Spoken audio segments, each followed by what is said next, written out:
So I've been talking to a lot of different people lately, and in the midst of being an entrepreneur and building a business, there's one thing I come across the most. And that big thing is self-doubt. That inner voice inside of us that tells us that we can't. And doubting ourselves is the worst thing we can do. The hard part about self-doubt is we all doubt ourselves for different reasons, so it's hard to tell another person how not to doubt themselves. Because for me, particularly, I tend to doubt myself because of my experience with failure. Those times when I didn't achieve the thing that I wanted to, or I didn't get the thing I worked so hard for, or the opportunity I was waiting for didn't show up.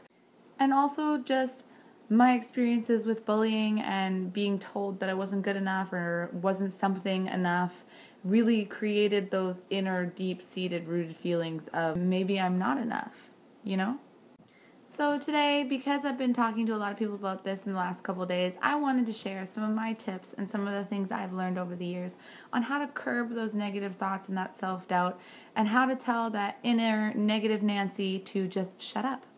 Alright, tip number 1, stop overthinking, or at least try. I'm the worst for this. Whenever I have a decision I need to make, I sometimes will go over it 1,000 times before I'll make a decision. Don't get stuck in paralysis by analysis. The next time an opportunity or something is in front of you and you need to make a decision, before you overthink and rethink every positive and negative outcome, I want you to take a deep breath. I want you to count back from 3 and then go with your gut. Whatever your gut is telling you, do it. If your gut's like, I don't know, this seems like it might not be good for you long term, don't do it. If your gut's going, no, this is the best opportunity ever, don't let this pass you by, then go for it. Which brings me to tip number 2. Trust your gut. Your initial reaction to something, your initial idea of something is probably the right one. We sometimes go over it in our head so much that we talk ourselves in or out of a good or bad opportunity. There have been situations where opportunities have arisen and my gut was like, I don't think this is for you, but a lot of other people were like, do it, do it, do it. And so I would contemplate it over and over again until I would almost talk myself into the thing that I didn't really want to do in the first place. And I've had great opportunities where I should have taken them right off the bat, but I sat there and thought about it over and over again and came up with reasons why I wasn't good enough for it or why I shouldn't take it, even though it's a great opportunity, and I let it pass me by. In both of those instances, my gut told me the right thing to do and I ignored it.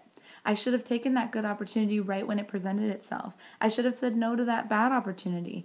I let the influence of others and my own negative self-doubt against myself let good opportunities pass me by and get stuck in things that I didn't really want to do, you know? So trust your gut, listen to it, and as soon as it tells you what to do, go for it.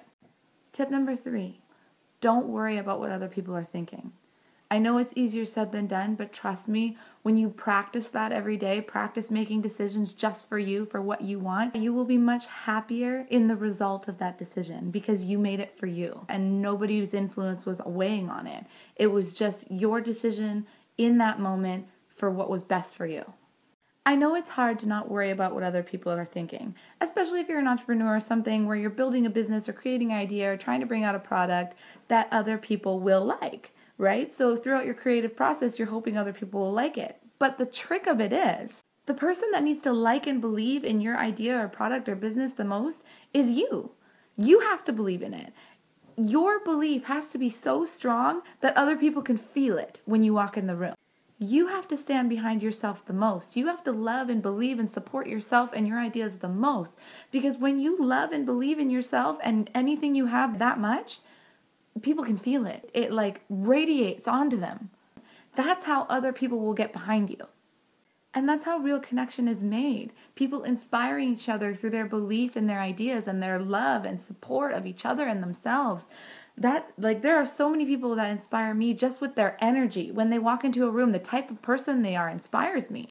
So what I'm trying to say is practice it every day. Anytime you're trying to make a decision and you feel that little like, oh, but what will they say creeping in, just be like, I don't care what they say. I love this idea and I'm going to go for it. And I can sit here all day and tell you that you can, but unless you believe that yourself, that change is going to be hard to make.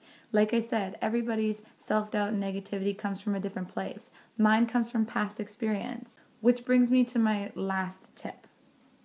Tip number 4, live in the moment. today. The one thing that I learned in my counseling that made it a little bit easier to practice not being that negative is to try not to always compare my current situation with my past experiences. If I'm going through a tough decision right now, don't be like, it's just going to turn out like it did 5 years ago. Don't compare things. Your past experiences with something do not define your current experiences. Just because it went that way then doesn't mean it's going to be that way now. If anything, it shouldn't, because you have the experience to go the opposite direction. Use your knowledge from your past experiences as a tool to do better things with the new experiences. Don't use it as a tool to dig a ditch that you're going to fall into. Your past doesn't have to cripple your future. You've got to live in the now. You have to live in the present, because you aren't who you were back then. I'm not who I was 5, 15 years ago. So the decisions I make today won't be the same unless I let them. I will not fail unless I let myself. Choose to be different this time around. Don't let your fear of what happened last time stop you from making a better this time. Don't let history repeat itself just because you're afraid, because you have all the wisdom you need for things to be better this time. I can't tell you to not be afraid. I'm afraid all the time. Anytime a big opportunity becomes my way, I'm always afraid that it's not going to pan out or things aren't going to work. It's not about not being afraid. It's about not letting that fear control you.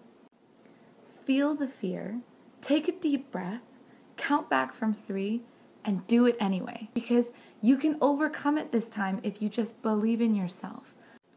So those are just a few of the things that I've learned along the way, that I was taught and have developed over time, and I still practice them to this day. I'm not saying I do all these things on a daily basis. Sometimes I look at my list of tips and I'm like, yeah, no, not today.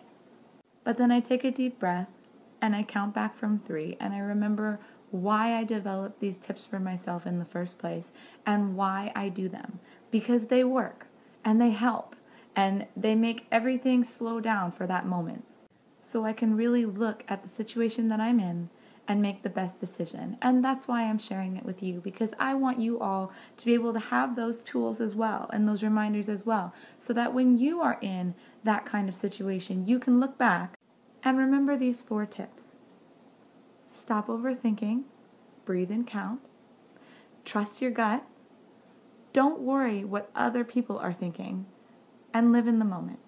Trust me, it will make all the difference. Thanks you guys for joining me today to chat about this. I am really happy that I got to share this information with you.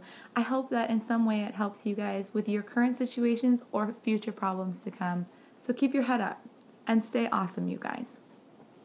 And don't forget to subscribe to my channel. I put out new videos weekly, and I look forward to chatting with you guys more. Let me know if there's any other topics you guys want me to cover, because I love being on here and interacting with you guys. Be sure to follow me on Instagram as well, and I will talk to you soon.